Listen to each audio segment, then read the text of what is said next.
keeping me warm. You know, and by the way, don't drink and drive tonight, okay? Call an Uber, seriously, or let Robert take you home.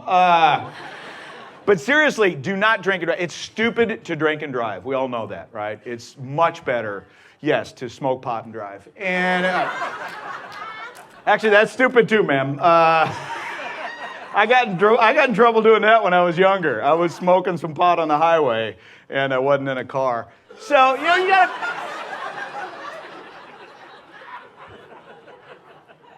Pace yourself. I think it's interesting, though, ladies. Where are my pot smokers at? Let me hear you. Where are you guys doing pot smokers? Good. 3 of you? Good. Thank you very much. Can somebody call the police? We're in Maryland. We're not in D.C., ma'am. All right. That's okay. I think it's great, though. Did you see what just happened? I just asked a room full of people, many of you are probably in law enforcement, and I just said, who smokes pot? And people were like, dude, right here. This guy right here, he didn't even care. This guy, he doesn't even care. He's got weed on him right now. He doesn't care. Front row, he's like, you don't have to pull it out.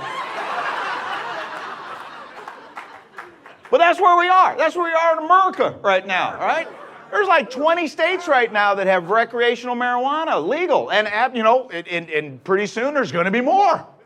Yeah, it's changing. It really is. Let's play a little game. Let's play a trivia game. Who can name the first 4 states that legalize recreational marijuana? You first, man. Oh, somebody wanted to play pretty quick right there. I didn't even get the question out, and she's like, I know this. Nope, California was not one. You're done. All right. Colorado, number 1. Yeah. Anybody? Oregon, number 2. Nope, not Nevada, not Mexico, no. Washington, number 3. Very good. Nobody ever gets 4. Nobody ever gets this. Nope. Alaska. Right? Nobody gets that. This is a good game to play next time you're high.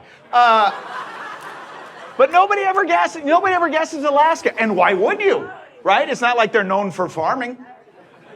I mean, when are they going to grow pot in Alaska? It's probably like, you know, and it's probably like the best pot you can get, too. You know, it is probably like Klondike clusterfuck or something like that. Everybody always gets Colorado. Everybody knew Colorado was going to be the first state because they already had a stadium called Mile High. And I'm sure you guys remember the first Broncos game after they legalized pot because it was the funniest thing I've ever seen in my life.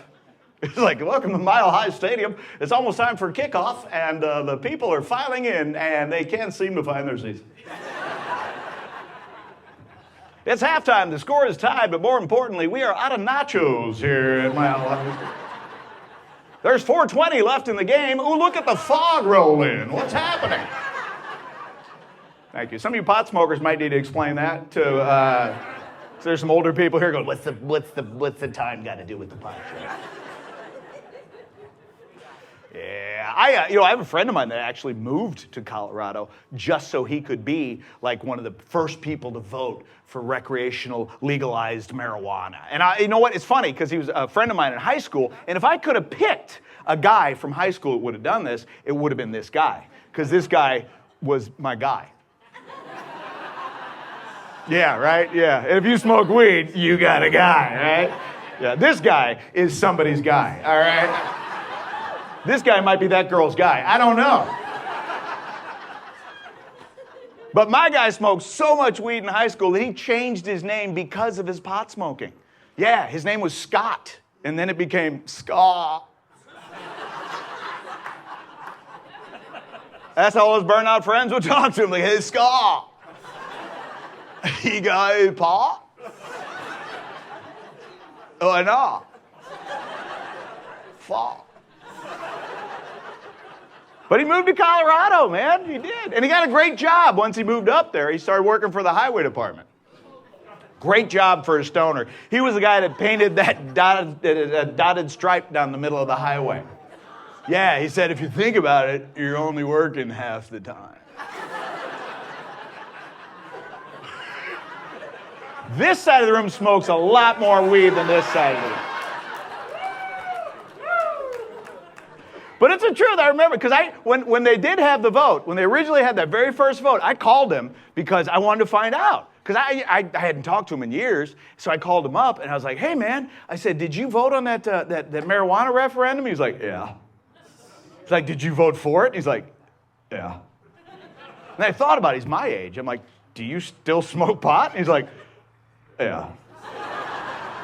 And then he says this. He goes, "But just recreationally." And I'm like, "Yeah." As opposed to what? Professionally? Is that on the ballot? Hell, I'd vote for that.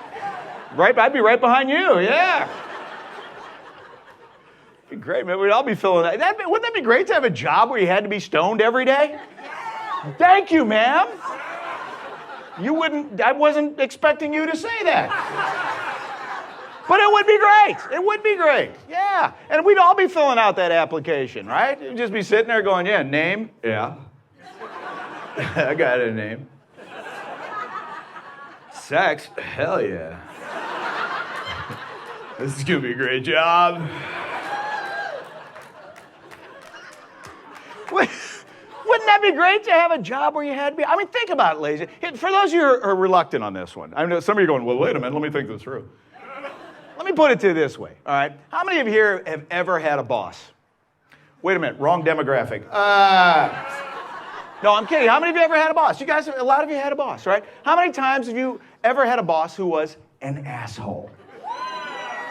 Wouldn't it be better if that asshole boss was baked?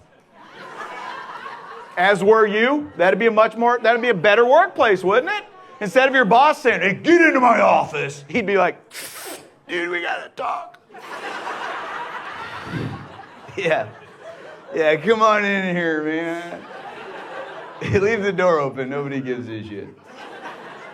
Come on, have a seat right there on the beanbag chair. Dude, it has been brought to my attention that you have been showing up at work straight.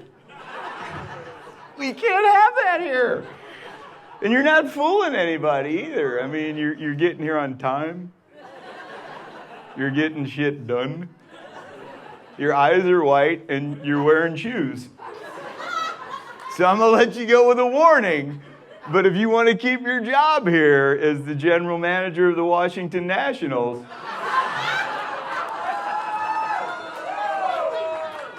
thank you. You know who's clapping? Nationals fans. I'm kidding. There aren't any.